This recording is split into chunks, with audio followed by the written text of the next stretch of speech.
Olá, sejam bem-vindos ao Conexão Sobrac, o podcast oficial da Sociedade Brasileira de Arritmias Cardíacas. No episódio de hoje, abordaremos o tema Peculiaridades das arritmias cardíacas nas mulheres, em homenagem ao Dia Internacional da Mulher 2022. Falaremos mais especificamente das peculiaridades da fibrilação atrial, nas doenças arrítmicas genéticas e nas desautonomias em mulheres. Eu sou a doutora Érica Olivier Vilela Bragança, sou doutora em Ciências pela Unifesp e atuo nas áreas das arritmias e estimulação cardíaca na Ritmocheck em São José dos Campos e irei conversar com minhas ilustres colegas e amigas.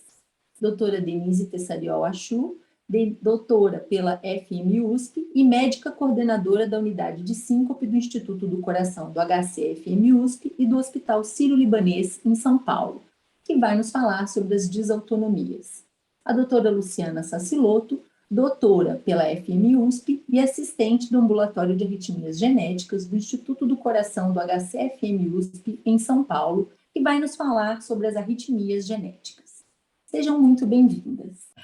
Para iniciar, eu gostaria de ressaltar algumas peculiaridades da fibrilação atrial nas mulheres.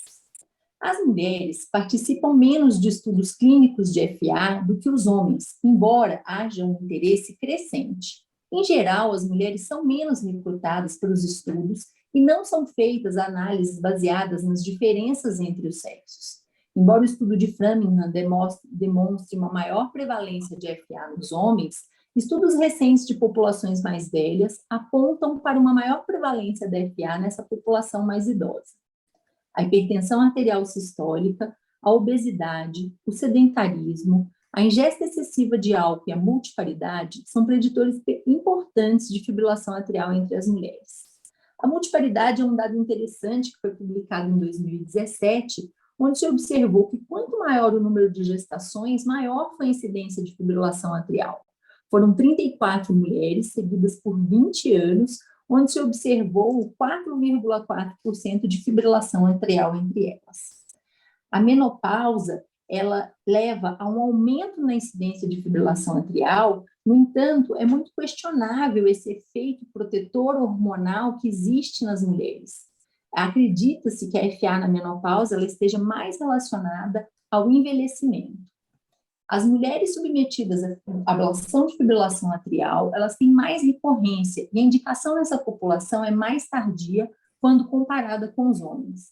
Estudos histológicos e de ressonância demonstraram um perfil fibrótico aumentado nas mulheres, o que talvez explique a maior recorrência e a presença de focos extrapulmonares. As mulheres são mais sintomáticas, têm piores scores de qualidade de vida, como foi demonstrado no registro Orbit, e pude observar o mesmo numa subanálise dos dados da minha tese de doutorado, com o uso de um questionário específico para avaliar a qualidade de vida em fibrilação atrial. As mulheres se beneficiam quanto em segurança, tanto quanto os homens. As mulheres com FA, elas morrem tanto quanto os homens, no entanto, houve uma redução de mortalidade nas mulheres com o uso dos DOACs. Denise e Luciana, vocês gostariam de fazer algum comentário sobre a FA nas mulheres, dentro do que foi dito até o momento? Oi, Érica, tudo bem? Obrigada pelo convite. Obrigada, doutora Denise, pela sua participação também. É um prazer estar aqui com vocês e com todos os nossos ouvintes. Eu achei muito interessante todos esses dados, porque, de fato, é a nossa experiência de consultório, né? A gente trata muito mais homens do que mulheres com fibrilação atrial. Entretanto, quando nós estamos tratando as mulheres, a gente percebe, às vezes, uma FA de mais difícil controle, mais refratária à ablação, com mais necessidade de drogas antiarrítmicas. Então, de fato, é uma impressão que se mantém na experiência de consultório. Muito bem. Em relação aos temas que iremos discutir a seguir, as arritmias genéticas e as desautonomias, gostaria de iniciar perguntando para a Luciana. De uma maneira geral, as mulheres estão mais suscetíveis às arritmias genéticas? De uma forma, quando a gente pensa no aspecto hereditariedade, não. né? Porque as arritmias genéticas, se nós considerarmos que as mais prevalentes são a síndrome do QT longo, a síndrome de Brugada, a TVPC e as cardiopatias arritmogênicas, elas têm um padrão de herança autossômico dominante, portanto, elas não são heranças que escolhem sexo, já que geneticamente elas não estão ligadas, por exemplo, heranças ligadas ao X, que teriam uma maior prevalência em homens, não. Elas têm uma distribuição igual entre os sexos, mas o fenótipo costuma ser mais evidente, na grande maioria das vezes, nos homens. Síndrome de Brugada, a cardiopatia ritmogênica de PD, elas são claramente mais graves em homens, quase que 5 a 10 vezes mais. Entretanto, quando a gente analisa a TVPC, nós não percebemos um fenótipo tão mais grave em homens, parece mais ou menos meio a meio, e quando a gente observa a síndrome do QT longo, nós temos pontualmente um fenótipo mais grave em mulheres portadoras da síndrome do QT longo tipo 2. Sem dúvida, um aspecto a ser considerado. Muito bem. Tem uma condição subdiagnosticada e negligenciada e muitas vezes incapacitante que nós denominamos de desautonomia. Eu gostaria de perguntar para a Denise o que são as desautonomias, quais os principais sintomas e se existe alguma diferença entre os homens e as mulheres. Olá, Érica, Luciana, colegas, obrigada pela oportunidade de estarmos juntas aqui falando sobre essas peculiaridades das mulheres, né, no ramo das arritmias e desautonomias. Em relação a desautonomias, realmente elas são condições muito negligenciadas, condições que são consideradas pouco, né, na avaliação diagnóstica de pacientes que se queixam de tonturas, desmaios, taquicardias, fadigas, indisposição. Esses costumam ser os principais sintomas dos pacientes que têm desautonomia. Então, eles normalmente referem tonturas, intolerância a exercício, intolerância à postura ereta, taquicardia desproporcional ao grau de esforço que está sendo realizado, às vezes dores musculares, muitas vezes essas pacientes, né, a gente vê realmente que existe uma diferença e uma predominância em mulheres em torno de 60% a 40%, é o que é visto nos estudos que fizeram avaliação de meta-análise, né, entre os pacientes, a prevalência de pacientes com desautonomia, a gente tem 60% para 40% de mulher em relação a homem. E como predominantemente esse tipo de sintoma ocorre em indivíduos jovens e com corações normais, muitas vezes essas mulheres são vistas como portadoras de distúrbios psiquiátricos, psicológicos, e são muito negligenciadas.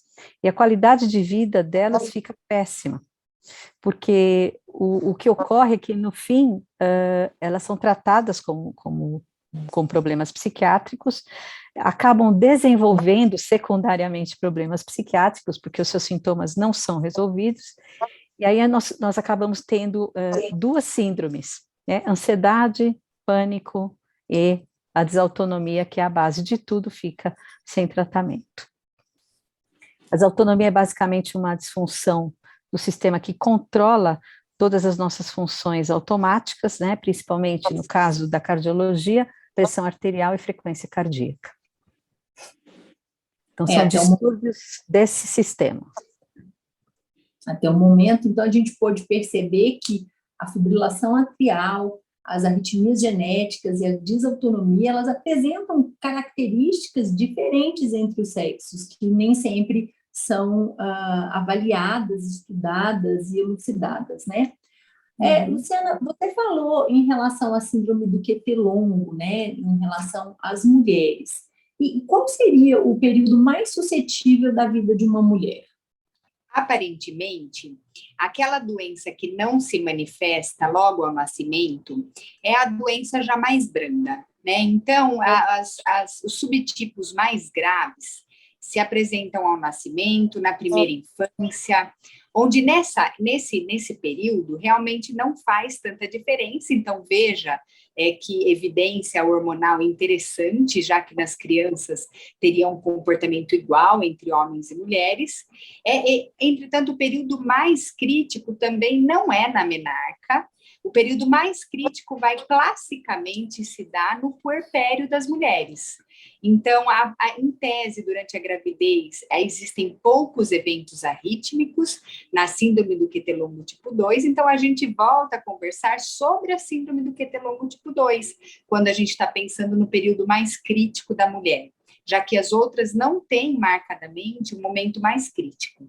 Na síndrome do QT longo tipo 2, o puerpério, então, se torna um momento crítico de exaustão, né? Então, é onde, por exemplo, nós devemos tomar muito cuidado na indicação de alguns anticontraceptivos, porque é um momento que a maioria das mulheres, pela amamentação, usa anticoncepcionais exclusivos de progesterona, em que alguns estudos observacionais mostram que existe um maior risco de evento arrítmico. Então, é uma situação toda que merece, sim, ser analisada como específica da mulher. A gravidez como um período que é relativamente protegido, entretanto, o puerpério como sendo de risco, onde frequentemente se troca medicação, se suspende medicação, achando que dessa maneira você está protegendo o bebê, protegendo de um potencial efeito de restrição de crescimento, qual não é comprovada com propranolol. Então, pela relação de benefício e custo para a mãe que vai entrar no puerpério e versus por essa segurança da mãe versus o risco do feto, é importante sim a manutenção de propranolol em doses altas durante a gravidez, durante o puerpério e mais atenção ainda nós temos que ter em relação às medicações dadas no puerpério. Eu já citei os anticoncepcionais, entretanto temos também aquela antiga relação do Plasil com aumento de leite. Então, é muito comum as mães utilizarem metoclopramida para um aumento teórico do leite, quando não se está conseguindo tão bem o aleitamento materno. E isso é uma situação que coloca ainda mais risco na vida materna e na vida do recém-nascido, se ele tiver aquela chance de 50% de herdar a doença autossômica dominante. Ok. Por favor. Eu gostaria de fazer um comentário o que é interessante, que a Luciana comentou, e que a gente vê que, infelizmente, muitos colegas de várias especialidades acabam não diferenciando a importância de usar beta-bloqueadores de ação central ou de ação periférica nas síndromes do QT longo. Então, acho, Luciana, você poderia falar um pouquinho sobre isso, principalmente na gravidez, porque eu acho isso tão importante. A gente vê, às vezes, né? Por favor. Obrigada por essa lembrança, porque pindolol é comumente utilizado na hipertensão e trocado pelos obstetras, né? Pelos ginecologistas, porque classicamente pindolol é a droga da gestação, mas esse é um ponto muito relevante, porque pindolol é a droga para hipertensão. Ele tem atividade simpatomimética intrínseca, portanto, não é droga que vai proteger dos efeitos, muito pelo contrário, né? Ela é simpatomimética, então ela não vai fazer o beta-bloqueio necessário, como se faz com propranolol, que teria, então, ação beta-bloqueadora, ação nos canais de sódio, ação bloqueadora central, e nadolol, que é a droga principal, infelizmente indisponível no Brasil, mas é a droga principal na síndrome do QT longo de tipo 2, com sua ação em canais de sódio, com sua ação beta-bloqueadora, e principalmente na proteção materno-fetal e no recém-nascido. Excelente, a gente vai voltar nesse assunto de gestação, mas agora eu gostaria de perguntar para a Denise, que é uma informação que todos nós temos, onde a síncope vasovagal ela é mais frequente nas mulheres. E é mesmo? Então, a síncope vasovagal, assim como as outras desautonomias, ela é relativamente mais frequente nas mulheres, mas não tanto quanto um outro tipo de desautonomia que é chamada de taquicardia ortostática ou síndrome da taquicardia postural ortostática, né? A síncope vasovagal, ela é, nos estudos que já foram publicados, e quando a gente faz uma avaliação global, nós vemos que nos mais jovens, até existe uma certa tendência a um maior número de mulheres serem acometidas, mas quando nós avaliamos pacientes com mais de 60 anos de idade, nós temos muito poucos estudos que mostram essa diferença entre os gêneros. Então, a diferença existe, mas ela não é tão significativa quando se fala especificamente na síncope vasovagal clássica, na forma clássica. Já na síndrome postural taquicardizante, que é muito prevalente, é uma síndrome, infelizmente, assim, mais do que todas as outras desautonomias é negligenciada, que é caracterizada principalmente por taquicardia na posição ortostática, por essas intolerâncias a exercício, fadiga, etc. O paciente não chega a desmaiar, mas tem uma sensações de tontura, de mareio, de enjoo, de náusea, de mal-estar, e ficam realmente taxados como pacientes psiquiátricos. Praticamente nós temos 80% em mulheres, né? É uma situação muito, muito mais prevalente em mulheres do que em homens. Essa negligência é frequente, né, e muito pelo desconhecimento, né, essas mulheres são, você é fresca, você não consegue, né, então, infelizmente, elas são muito negligenciadas mesmo. Às vezes dizem até, tem um autor que é um estudioso do que a gente chama de POTS, né, que ele fala, as moças são chamadas de jovens loucas, né, essas jovens maluquinhas que têm 1000 sintomas e você não consegue definir, na verdade são pessoas que são doentes e que precisam de tratamento. E elas vão ficando piores, né, piores compreendidas, né? Então, Sim. esse acolhimento, né, eu acho que realmente é fundamental, porque é uma situação que você pode aventar a hipótese a partir do exame físico no consultório, né? Sem dúvida, você fazendo uma medida de pressão e frequência cardíaca da paciente sentada ou deitada, e depois colocando essa paciente em pé, o que normalmente nós vemos é um aumento da frequência cardíaca muito desproporcional àquilo que é considerado normal, quer dizer, o normal é que a frequência cardíaca em pé aumente em torno de 10 a 15% em relação à basal. E nós vemos que na taquicardia postural ortostática, esses pacientes ficam com frequências de mais de 30 batimentos acima da frequência deitado, da frequência cardíaca deitado, ou podem ficar com frequências permanentemente acima de 120 batimentos por minuto pelo simples fato de estarem em pé. Quando fazem exercícios, essas frequências vão para 180, 190. Então, os pacientes se sentem extremamente cansados, como se estivessem fazendo uma maratona, só pelo fato de estarem em pé. Então, é uma coisa simples, né? E aí vem, secundariamente, a ansiedade, né? Uma ansiedade secundária sempre existe. Você não faz o diagnóstico, então o paciente realmente fica inseguro, qualidade de vida péssima. E é muito frequente a gente ver isso no consultório. Luciana tem toda a razão em pontuar essa questão do exame físico. E a sensação pós-Covid, então, né? Como foi a impressão? Então, gente, a síndrome pós-Covid, na verdade, que a gente chama de Covid longo, né? Os americanos de long Covid, é uma síndrome que tem afetado, nos trabalhos aí publicados, entre 10% e 50% da população, quer dizer, é uma quantidade muito grande mesmo, de pessoas que, após os sintomas da fase aguda, em torno de 1 mês ou 3 meses após a fase aguda, elas continuam tendo sintomas que são sintomas muito vagos, por exemplo, fadiga, que é o mais importante, dispneia, sensação de ansiedade, taquicardia, às vezes depressão, muitas pessoas ficam com problemas cognitivos, a concentração, a memória, tudo isso fica bastante afetado. E o que é interessante nisso tudo? Que foi observado que muitos desses pacientes com síndrome pós-Covid, que pode durar até 1 ano após a infecção, mesmo nos casos mais leves, menos severos, são pacientes que adquirem POTS, a síndrome postural taquicardizante. E por que a POTS, né? Porque esse tipo de doença de desautonomia normalmente é adquirido por uma forma desenvolve após uma infecção viral.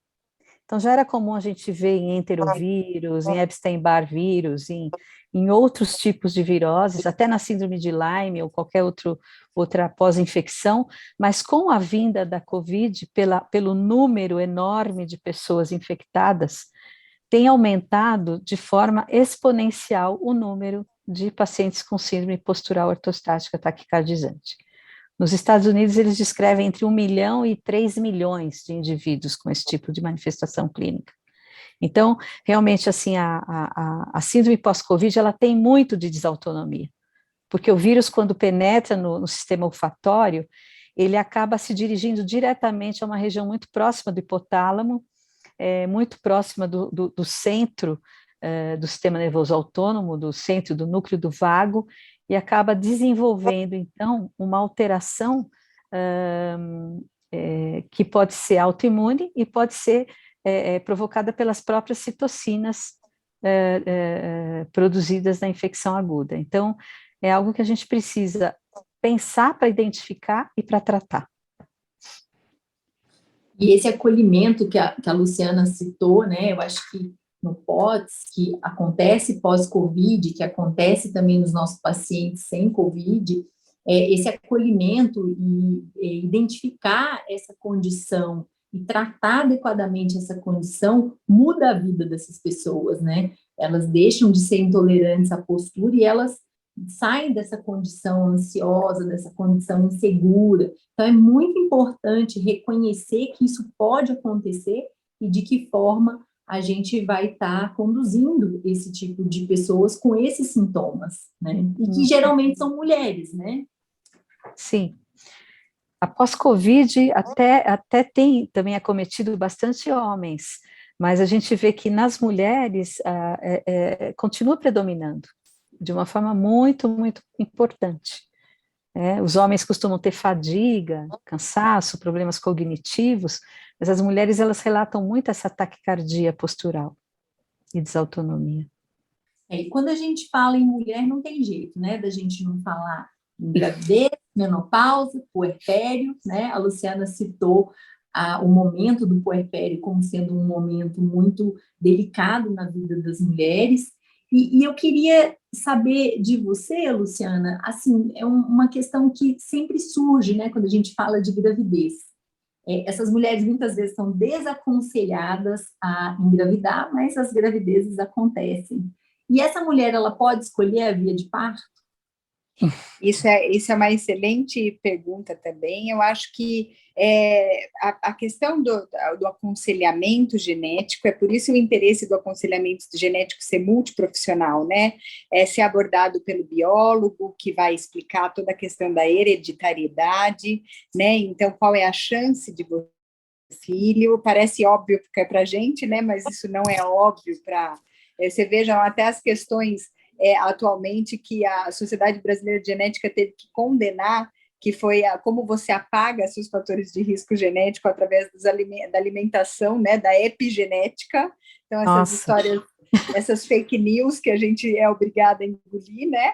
Então, é muito importante essas mães serem aconselhadas do ponto de vista da hereditariedade, porque é óbvio que elas podem ter alternativas, se elas não quiserem transmitir esse risco, de 50% para a prole, né, para os filhos.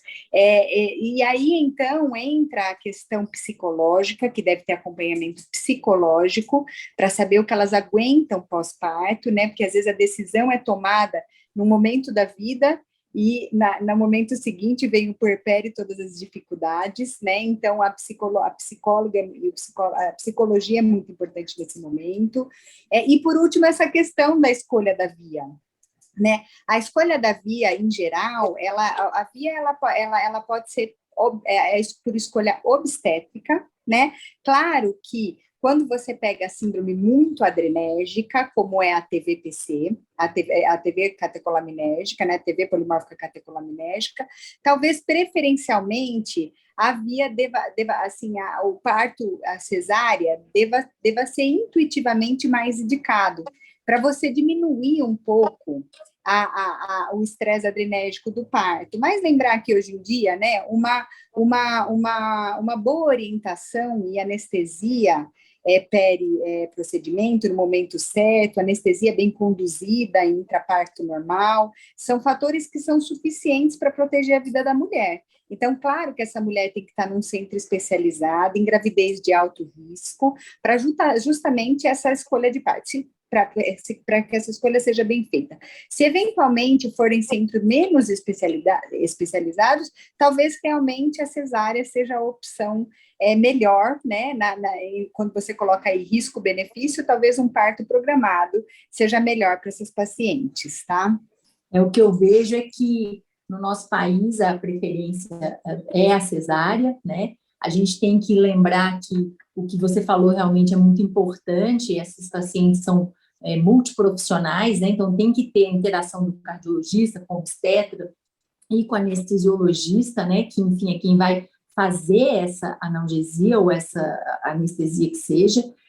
Nos partos normais, muito importante uma peridural, né, uma analgesia, para que não tenha essa descarga adrenérgica, e como você tinha dito antes, manter o beta-bloqueador durante a gestação também é extremamente importante nessa população. A cesárea a gente tem que tomar cuidado, né, também, porque se não houver um cuidado em relação à hipotensão, isso pode piorar o quadro dessa mulher e o fluxo placentário, que também pode levar a complicações.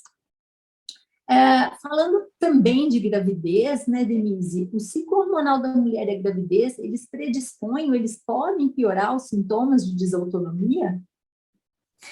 Podem sim, Erika.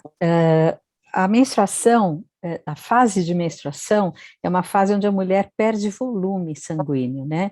Apesar de, normalmente, óbvio, se você tem alguém que tenha sangramentos exagerados, normalmente essas mulheres têm uma tendência a terem anemia, e além disso, a contração uterina, no momento da expulsão do endométrio, ela pode desencadear a síncope vasovagal, a própria dor, né? Então, isso é algo que pode sim piorar durante essa fase menstrual. Então, a gente deve sempre orientar essas mulheres a estarem sempre muito bem hidratadas, e em caso de hipermenorreia ou menorragia, sempre terem um controle ginecológico bastante adequado.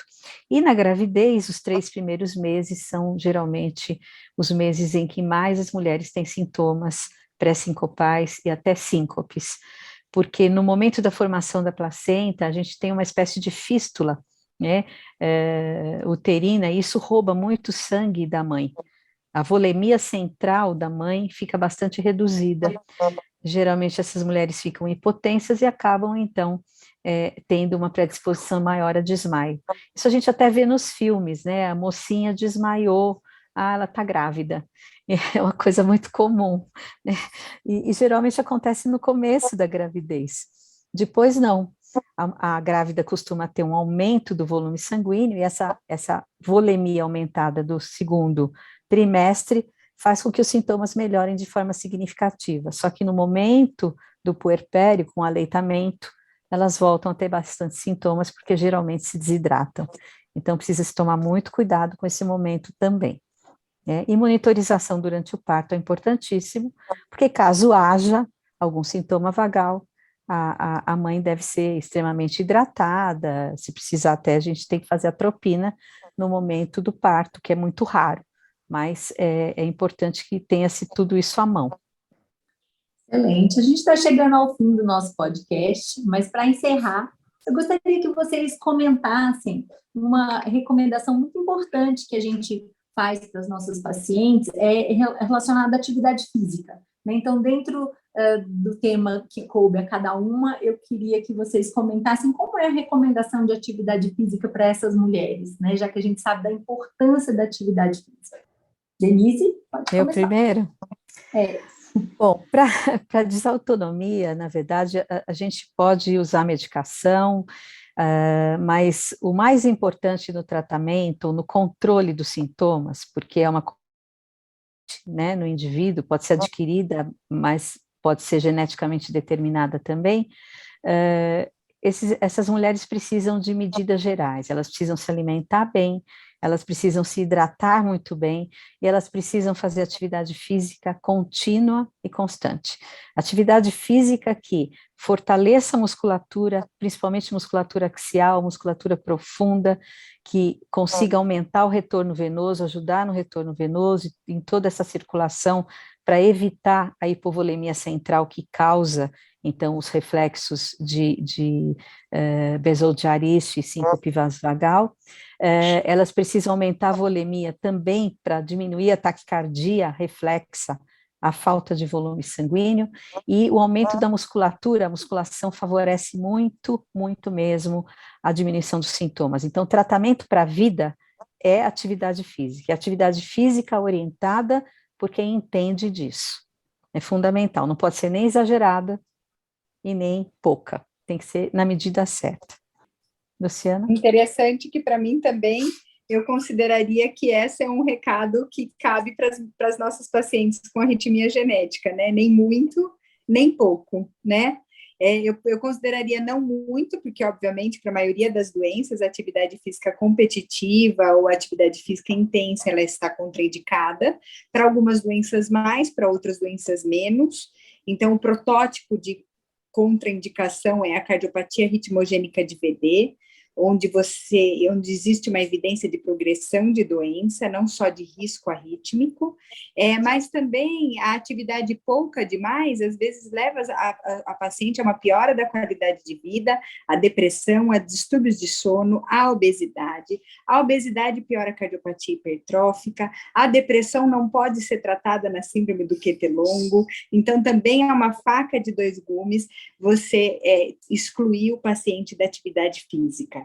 Os estudos mostram que, na verdade, é muito mais comum esses pacientes apresentarem um evento arrítmico fora da atividade física, não dentro da atividade física, né? Então, isso acaba levando a um conceito de que a atividade física bem orientada seja a medida ideal para que eles não façam da cabeça deles, façam de uma maneira consciente e orientada, que vai acabar sendo mais seguro quando você olha numa visão macro aí da vida do indivíduo, né?